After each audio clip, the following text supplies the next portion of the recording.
Oleh cibai ule. Tuna hian Akashvani siha YouTube channel nen meka. Channel hian klo lom lu chewa. Akashvani siha in matharla in YouTube channel hian teknolog ta a. Ngai che tu te le viewers te in somdol na kan mo em ema. Tiang chuan channel hi min like saka min share saka comment te min pek sa turin kan nge chewa. Tuna hian Christmas la sidin thanga sak Christmas chibai ti la kan ngai thmeka FM za point khata mai thak thei ani Tuna hian announcer choice announcer lesson Christmas la moi tak tak te kan ngai thmeka ni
Christmas chibai ti la kan ngai thak tak thiam ta karon satu kha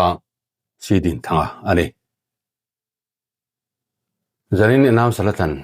panina tan chuan kan nga Christmas ti la kan ngai thanga lelen kele pautu in naron sang khat chunga kan nga Christmas hun pui duam tak chu kan ma loka hian oma kan thleng tep to a he Christmas la moi tak mang hian Christmas hlim taka mang turin du sakna kanin hlan ani kan nga Christmas ti hla lalen koli pautu sa hilongai thlang u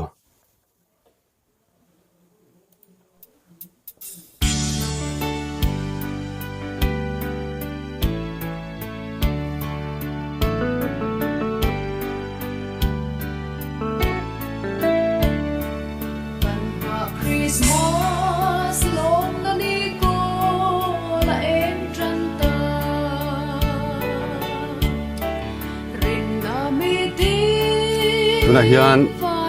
lalen koli pautu sai kan ngai thme ka na sakhi kan nga Christmas ti la ani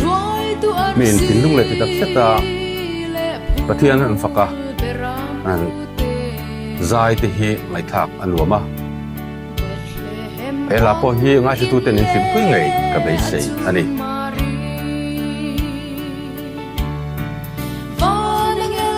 Mizoten Christmas la kan nei chatak tak te zinga siatel to tu nin kangai hela hi asa tu athiam boka mai thak kon wa ti le ni ngai su tu ten in sim pui ngai ka bei sei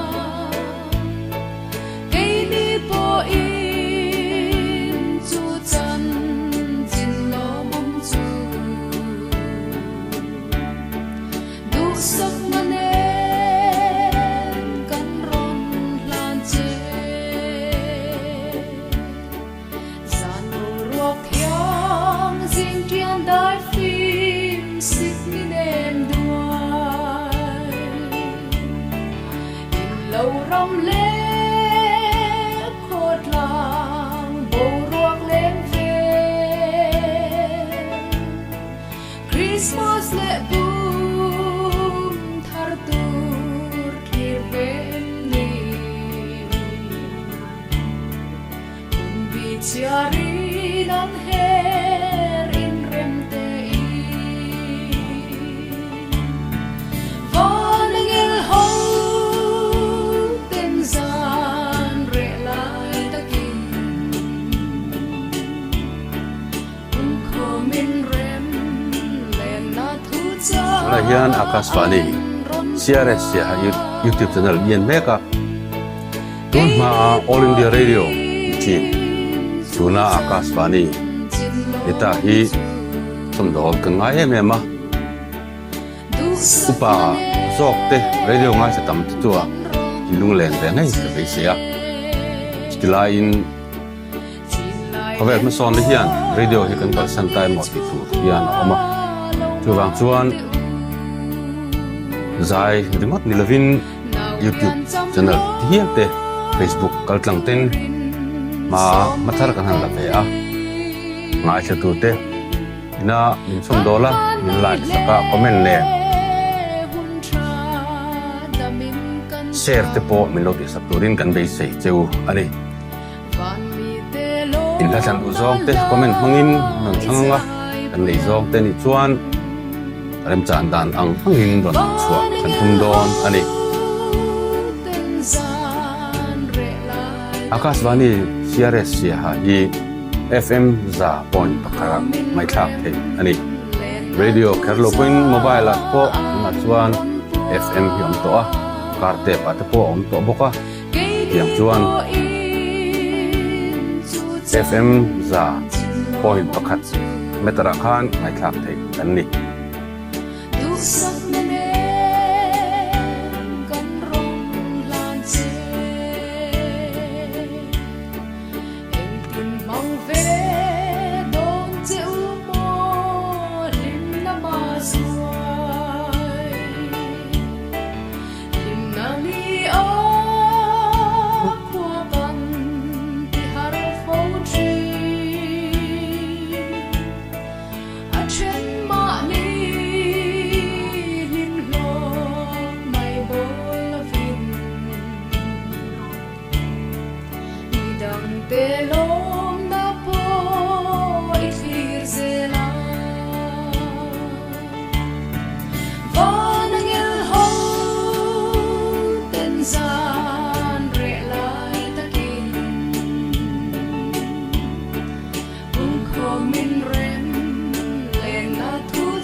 Lalen kuli pautu lasak kan ngai thak ta khang kan nga Christmas ti la ani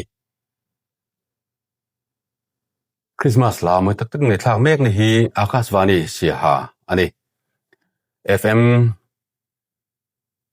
za point pakata ngai thak thei ani ya kun man pui tu cheu hi zo khai ku le kani Christmas la kan ngai thak chun somanga zanin announce la than pathumna tan chuan O Christmas ti la kan ngai thanga si din thangan aron sang si din thanga ming arik to hi chuan lelte hi ril ruwa aron langa zana chuan achan chin bu lam ni lovin azai kan ngai thung don ni O Christmas si din thanga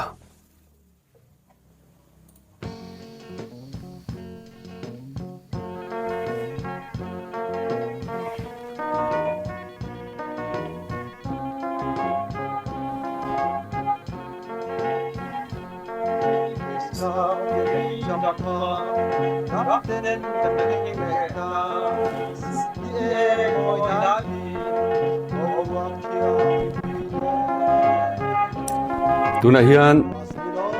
sidin thanga hlasak o Christmas ti la kan ngai thmeka ngai thla tu ten lim pui ngei kan bei sei kon to angin comment kaltangin hla a than theya kan nei zong te ni chuan rem chang karon ti chua sak chunga tiang chuan he channel n210 khungaya like comment le share min ti sak turin kan ngen cheuni ti zong kha zaina enam salatan kan man hok ti chu nia kan channel n2te in zawain mangtha utui va kule bye bye